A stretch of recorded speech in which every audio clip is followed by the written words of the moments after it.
Given that I now invite Nicole Foster, attorney at law and policy advisor to the HCC. Nicole is going to speak to applying the law in support of NCD prevention and control in CARICOM. And I'll hand over.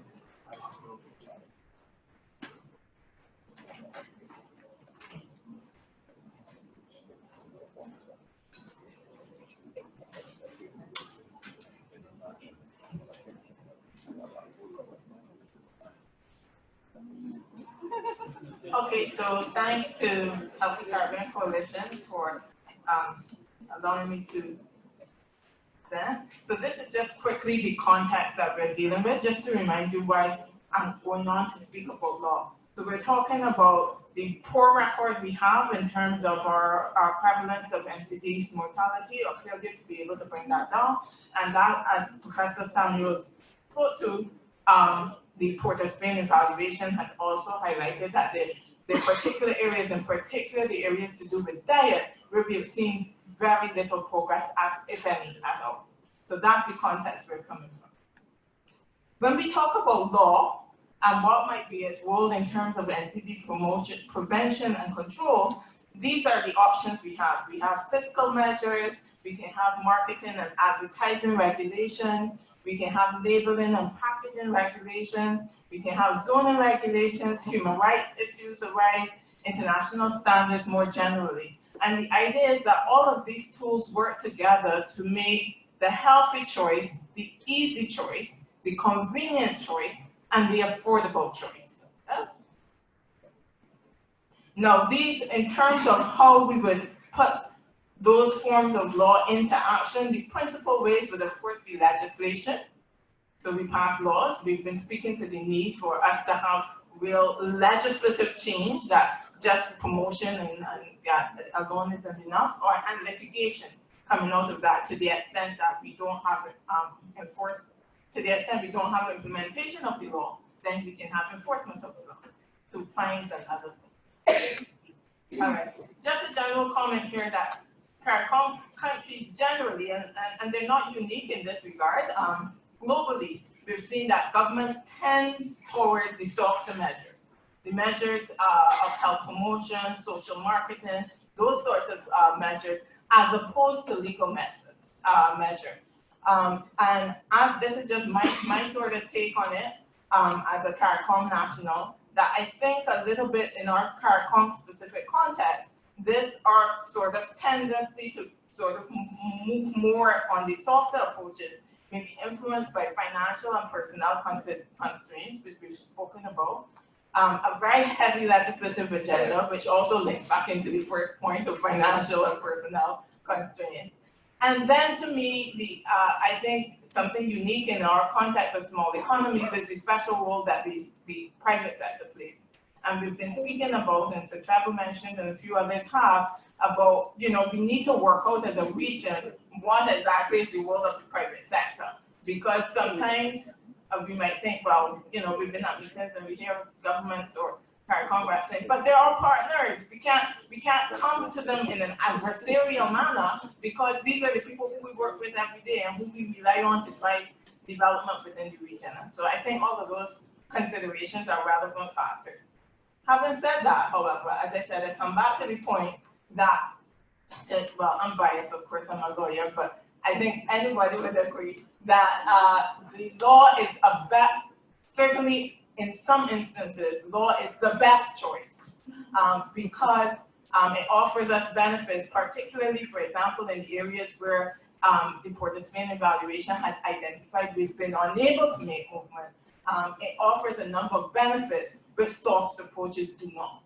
The principal one being the binding and enforceable nature of law. So it makes a difference, right? You have to do it. You say, well, I don't have any choice, I have to make this change. It's not part of legislation, yeah? But there's some other considerations as well in terms of the broad coverage of all market actors. So when we have, that speaks to issues of health inequities. So when we have some of the softer measures, social marketing, etc., well, that's dependent on, do I have access to the internet, how linked in I am, those sorts of things. and therefore there's a tendency maybe that persons in a certain economic group might access those measures as opposed to, the broader society. That's not the case in law. If we're legislation, we're going to legislate in terms of the problem as a whole as it presents in the society, and we're going to capture all the actors, the relevant players. Usually, if it's properly drafted, the law should have stringent criteria, clear objectives, outcome measures. Also, too, it's difficult to change and reverse, and that's not always a good thing, but in our context that is, because it means that after we put in the effort to fight to get to a place where you pass the legislation, then it won't be easily reversed in terms of government changes or industries able to influence a change in attitude. And also too, and that's an important issue in our context in the Caribbean, law allows for greater political accountability. Just quickly, because we've spoken about it already, just to highlight, having said that, so, we have a ways to go, but that's not to say we haven't made any progress in terms of using law, and it goes to show that we can do it, it has been done, and the effectiveness has been proven. So for example,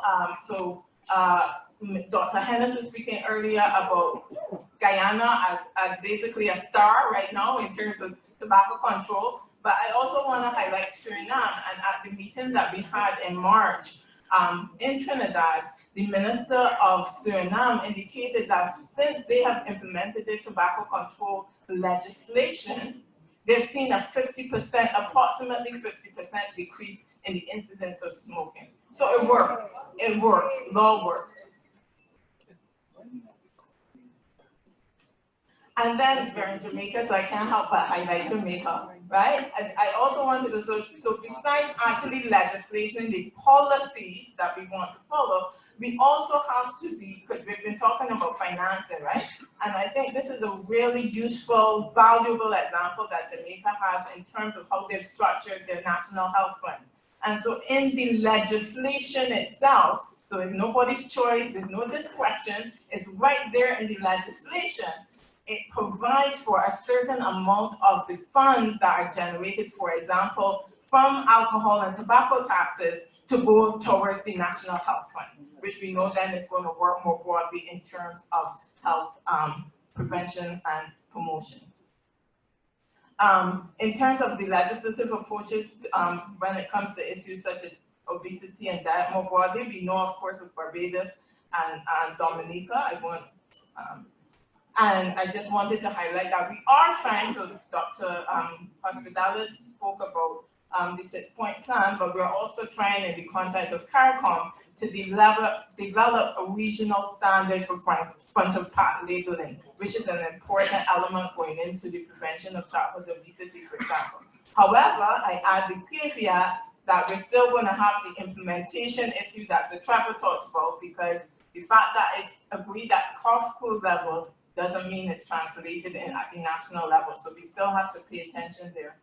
Of course, the key, and to me, one of the most important missing pieces of the puzzle is the total lack of legislative approaches when it comes to marketing of unhealthy foods and beverages to children. And someone was speaking generally, I think it was Katie earlier was talking about exposure of our children in the supermarket, and Professor Samuel said, and schools. And I was thinking the same thing in the Caribbean. It is a real problem. The best we've been able to do in terms of tackling this is, of course, we know Trinidad and Tobago has taken a policy decision, not law. They made a deliberate decision not to use law, to go the policy route rather than law, to ban SSBs in this way. We've also seen in the press that Jamaica and St. Lucia have indicated they're toying with doing the same, but today we have no legislation that speaks to this really, really critical area that we're trying to tackle. Just more broadly now, so outside of the legislation itself, in terms of the court system and enforcement, we have some interesting possibilities, and I don't intend to go into it because this is not a law session, but just to flag to you that certainly some of the things we're trying to do, as Ambassador Akpe mentioned, is we're trying to reflect as a legal community about how we can use law in terms of litigation, how we can use the tools that we currently have within the context of the Rights Treaty of Chaguaramas, as it relates to the original jurisdiction of the Caribbean Court of Justice, but also too, as you would appreciate, the right to health is a human right. And so there are plethora of instruments which we signed, be it in the Inter-American system, in FAO, in WHO, in the UN, you name it, our heads have been there, signed it, done it, right? Not done anything further in terms of implementation. And so the question is, you know, the extent to which we can be creative about utilizing some of those tools that we have in terms of the commitments they've made at the international level to leverage, to create pressure, basically, in terms of getting them to take more action. Because really, besides the financing, which of course is a real challenge, to my mind, our major challenge is the implementation deficit, as Sir Trevor has mentioned. There's been a lack of political will, a lack of willingness to actually follow through beyond talking the talk. We're not actually walking the walk. And so in this regard, I think even though we might not be able to bring a case successfully, even in engaging in governments in legal terms and in terms of litigation, that alone might help them take the issue of the need to follow through a little bit more seriously. And the last thing that I wanted to say is, having said all of that, of course, law is a powerful tool, but I think it's important for us to realize there's only one tool. And we've been stressing the need for multi-sectoral approaches, multi-stakeholder approaches. Law alone cannot solve the NCDs problem. We have to have that combined with other tools in the NCDs toolbox. And I think in this regard, the contrast, for example, between Barbados' approach to SSB taxation and Mexico's is key. Where we saw that Mexico, yes, did the tax just like Barbados did, but before they introduced the tax, they did a whole lot of work that was nothing to do with law. It was all about sensitizing the society, getting civil society engaged, really ensuring there was that buy-in and ownership of the legislation so that we understand why we need to change our behavior and why it is important to follow the law. That wasn't done in Barbados. And therefore, we don't necessarily have the same level of buy-in that you do, and maybe progress. We'll see when the outcome of the evaluation is done in terms of these things. And in that regard, I commend, for example, the type of approach that's been taken in Jamaica, where we see them speaking to the drink yourself sick, which is, one would imagine that is the type of activity you need to go along with law. So then in another little bit, then you can come along and pass the legislation that people understand better why it is that you need the legislation in the first place. And then finally, besides working with the other tools, we also have to realize that law itself, if it's not drafted properly, etc., of course, it isn't going to work.